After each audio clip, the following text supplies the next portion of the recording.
Hi, I'm Dr. Evans here at Coastal Animal Hospital, where we make your and your pet's life better.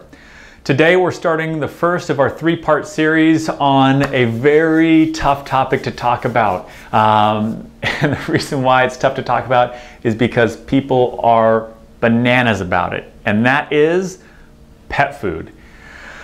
Pet food is religion for people. There's people who feel very, very strongly about it, and so we're here to maybe provide a balanced viewpoint on some of the marketing information and internet information that's out there, and let you know about some of these the various ways to navigate the pet food world.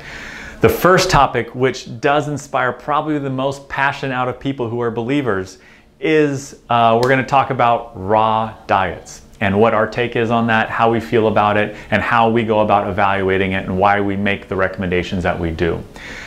So, raw diets, and to come straight out with it, we are not a fan of raw diets. And it really comes down to three kind of metrics that we look at when we make our recommendation, or why we're making our recommendation one way or another.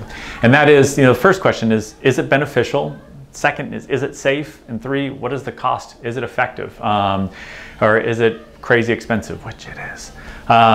So first one let's talk about is it beneficial? And this is really where all the marketing claims come in, and this is where all the passion really comes in.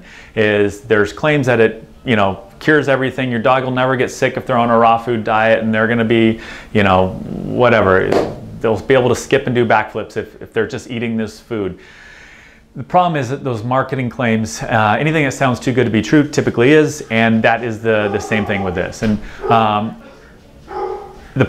we would recommend it more, we would be more on board with it if there was any sort of data showing that there was an actual benefit to it. And right now it's all anecdotal evidence. Everybody is just saying how much happier and healthier their dog is, but really when it comes down to it, they could be doing really well on a dry kibble as well. They just maybe not have found the right one that their dog really enjoys or does well on. So the anecdotal evidence and the marketing claims are really a little bit over the top right now, without really any science to back it up. And part of the things that people are claiming is that when you cook food, you're losing all the nutrients, you're breaking down enzymes that dogs need, and the problem with that is if that were the case, 98% of dog, I think is the latest statistic, 98% of dogs are on dry kibble. That's billions of dogs across the world are on dry kibble. And if it wasn't healthy for them, if they were losing these nutrients or these enzymes that they need, then they would be really doing poorly, and the vast majority of dogs would be really sickly. But they're not. They're actually doing great. Most of the dogs on regular dry dog kibble do just fine.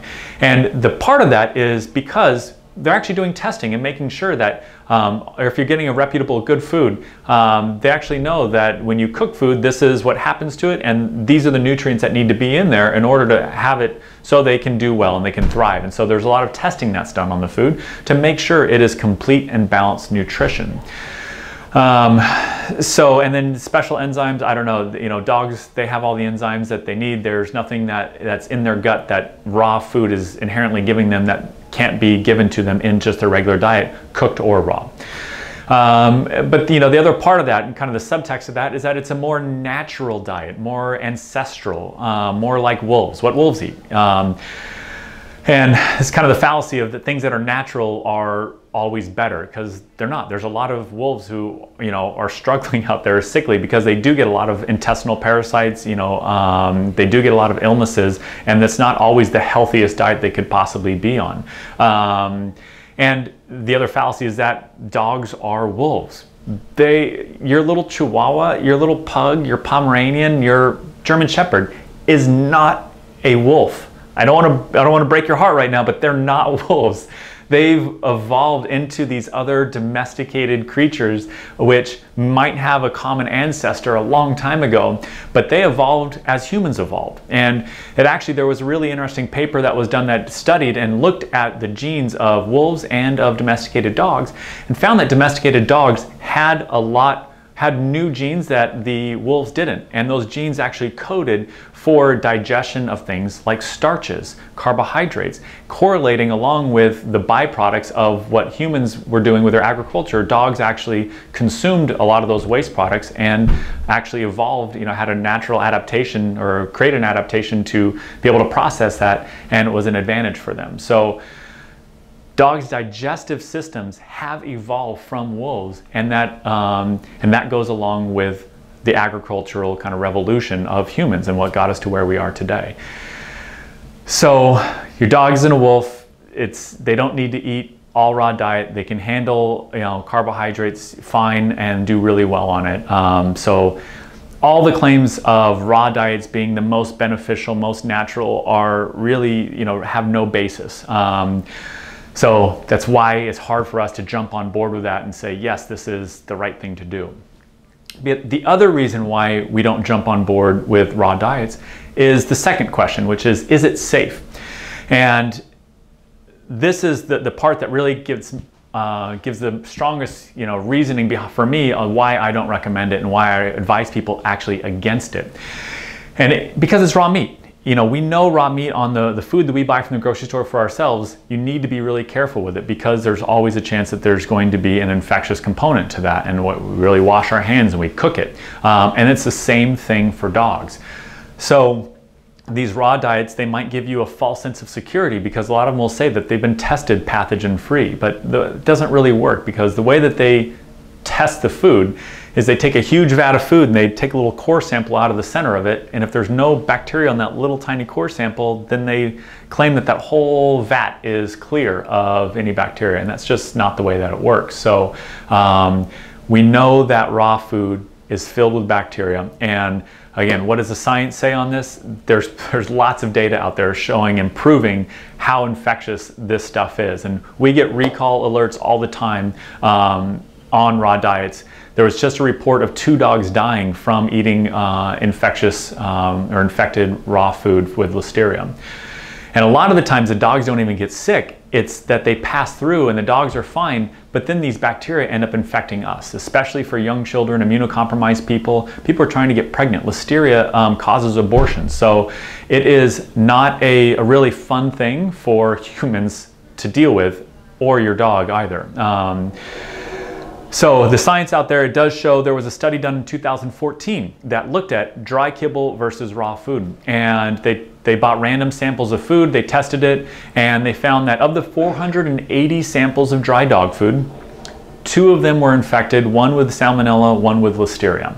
So that's 2 divided by 480, that is 0.4%. So less than 1% of dry dog kibble had an infectious component in it. On the contrary, they also looked at then raw foods. They took 576 samples of raw food, and of those there were 81 which were positive for all the various infectious diseases. And so that's nearly 15%. So yes, there's a chance that you're going to get infected with dry dog kibble, and so you should still wash your hands and do good quality control that way. But it's 0.4% versus 15%. There's a 40-fold increase risk of getting one of those infectious diseases from raw diets. So we don't recommend it. It isn't safe. You could take that food, that raw food, and cook it, and then I'd have much less of a problem with it. But then it's kind of counteracting all the benefits that their marketing department has told you it's good for. So that doesn't really make sense, because then you come to the third question is it cost effective? And that answer is no. I mean, stuff is pretty darn expensive. I talk to people all the time who are just dying trying to provide food for their pet, which is the right food, and they're spending any amount of money, and so they're buying all this raw diet because they've been told at their pet store that it's good, and they're spending hundreds of dollars a month, and it really isn't worth it. It's not at all.